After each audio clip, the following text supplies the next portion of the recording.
This is a brief introduction to the DOS 6 Supplier Code of Conduct. If you're familiar with the concept of a framework, and DOS in particular, use the links below to skip to the details section. If not, here's a very brief introduction. A framework is a form of contract. It's used by the UK and EU public sector bodies. It's kind of like an approved supplier list.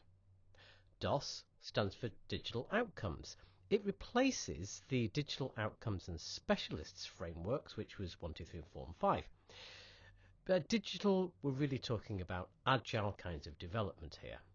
If you're an agile agency or a digital agency, you want to work with the UK government, you really should be on this framework.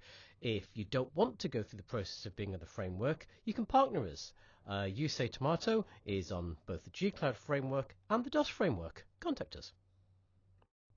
Very briefly, who am I? I'm Ren Reynolds. When I was at the Cabinet Office, I was the commercial lead for the G-Cloud framework. I also had a hand in the creation of DOS. As you can see below, I've worked across the public sector and with private sector clients. So what is the DOS 6 Code of Conduct? It's a set of guidelines which talk about how suppliers should or maybe must act when working under the contract, and we'll return to this should or must when we look at the contractual sections right at the end of this presentation. It's quite short, it's an 11-page document. It's not unique to DOS. This is actually a freestanding document created by the government commercial function, and it's available on the web, and there'll be a link below. You're starting to see the inclusion of this into public sector contracts. It's not new. The document in and of itself is in version 2 now, came out February 19, and a number of departments have for quite a few years been using codes of conduct. In particular, if you look at Foreign Office contracts, they generally have a code of conduct in them. What does the code of conduct cover? There's a short section on compliance, and then it's broken into 3 main sections: employees and service units, business practices, and standards of behaviour, and we'll very briefly look at each of those sections. After a quick preamble, there's a compliance section, and this is very interesting because it has these statements. It says that this is not intended to be legally enforceable, and it's not intended to create legal obligations or rights which undermine our contracts. As we'll see at the end of this presentation, the thing is that this code of conduct is actually hardwired into the DOS contract, so it is a contractual obligation, although it denies being a contractual obligation. So I guess if the document is being read as a standalone document, it isn't, but read in context, it certainly does set up a set of obligations. And when we start to look at some of the individual sections, we'll see that some of them are quite striking in their wording. The first section starts off very generally about the treatment of people. It does also refer out to legislation such as the Equality Act, and for professional behaviour it talks about the Civil Service Code, which in some public sector contracts is also baked into the contract as a way that everybody should act. The section on meeting user needs is quite interesting and potentially quite contentious. There is often a tension in public sector projects between the needs of business or policy and the needs of end users. And it's interesting that more and more public sector contracts are enshrining the idea of user needs as a contractual obligation.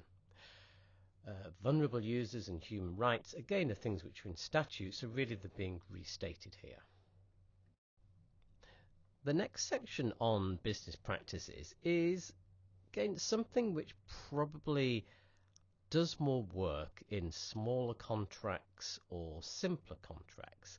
This covers things like end-to-end delivery, future plans, continuous improvement.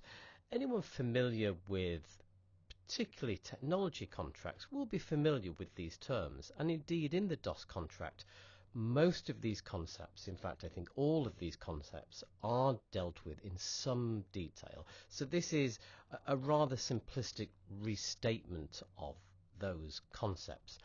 There is potentially a difficulty here if one could read this less legalistic statement in a slightly different way than the contractual clauses, and there's some potential conflict between the two.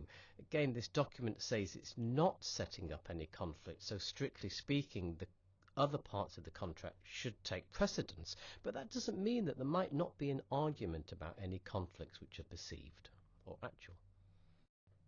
The final section on standards of behaviour again is one that we're seeing more and more in public sector contracts. So it's really a restatement either of existing legislation or terms that you'll commonly see. So things like fraud and corruption, transparency are things now which are largely enshrined in law or embedded in contracts. So again, this is really a more simplistic statement of the kind of values which underpin those more detailed contractual obligations. So how does a code of conduct actually relate to the contract? Well, there are 3 references. 2 of them are in Framework Schedule 1. It's in 2.2.2 and 5.7.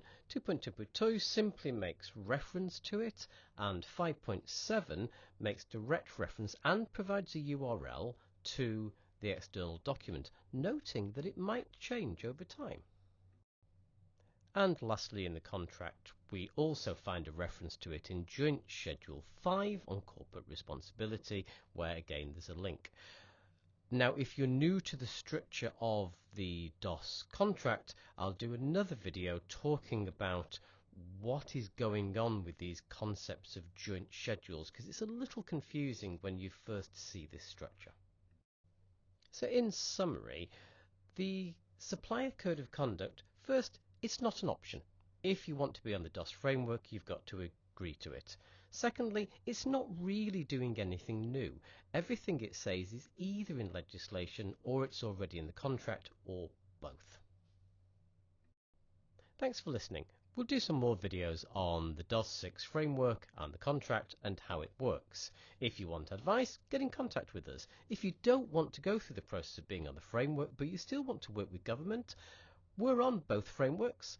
We have a sister company, You Say Tomato, which does digital work. So contact us.